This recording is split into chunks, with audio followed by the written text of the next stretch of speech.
एक सच्ची घटना सुनिए एक संत की।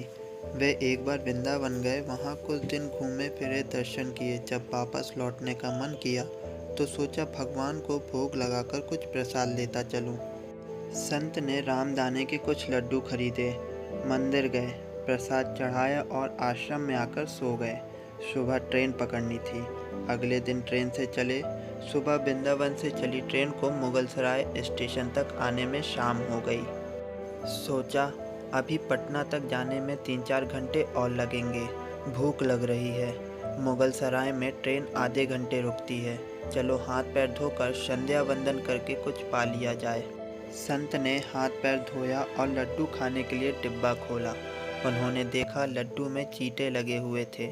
उन्होंने चींटों को हटाकर 1-2 लड्डू खा लिए। बाकी बचे लड्डू प्रसाद बांट दूंगा ये सोचकर छोड़ दिए।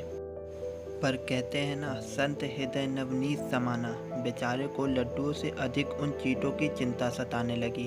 सोचने लगे ये चींटे वृंदावन से इस मिठाई के डिब्बे में आ गए हैं। बेचारे इतनी दूर तक ट्रेन में मुगलसराय तक आ गए।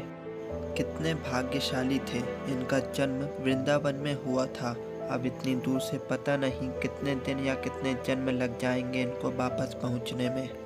पता नहीं ब्रज की धूल इनको फिर कभी मिल भी पाएगी या नहीं। मैंने कितना बड़ा पाप कर दिया, इनका वृंदावन छुड़वा दिया। नहीं, मुझे वापस जाना होगा। और संत ने उन चींटों को वापस उसी मिठाई के डिब्बे में सावधानी से रखा और वृंदावन की ट्रेन पकड़ ली। उसी मिठाई की दुकान के पास गए, डिब्बा धरती पर रखा और हाथ जोड़ लिए। मेरे भाग्य में नहीं कि तेरे ब्रज में रह सकूं, तो मुझे कोई अधिकार भी नहीं कि जिसके भाग्य में ब्रज की धूल लिखी है उसे दूर कर सकूं। दुकानदार ने देखा तो आया। महाराज, चींटे लग गए हैं तो कोई बात नहीं, आप दूसरी मिठाई तौलवा लो। संत ने कहा, भैया मिठाई में कोई कमी नहीं थी, इन हाथों से पाप होते होते रह गया, उसी का प्रायश्चित कर रहा हूँ। दुकानदार ने जब सारी बात जानी तो उस संत के पैरों के पास बैठ गया, भावुक हो गया। इधर दुकानदार रो रहा था, उधर संत की आंखें गीली हो रही थी।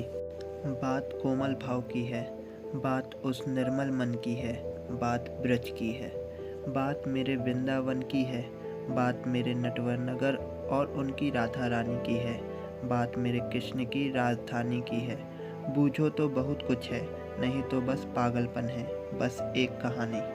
घर से जब भी बाहर जाएं तो घर में विराजमान अपने प्रभु से ज़रूर मिलकर जाएं, और जब लौटकर आएं तो उनसे ज़रूर मिलें, क्योंकि उनको भी आपके घर लौटने का इंतज़ार रहता है। घर में यह नियम बनाइए कि जब भी आप घर से बाहर निकलें तो घर में मंदिर के पास 2 घड़ी खड़े रहकर कहें, प्रभु चलिए आपको साथ में रहना है। ऐसा बोलकर ही घर से निकलें, क्योंकि आप भले ही लाखों की घड़ी हाथ में क्यों ना पहने हों, पर समय तो प्रभु के ही हाथ में है।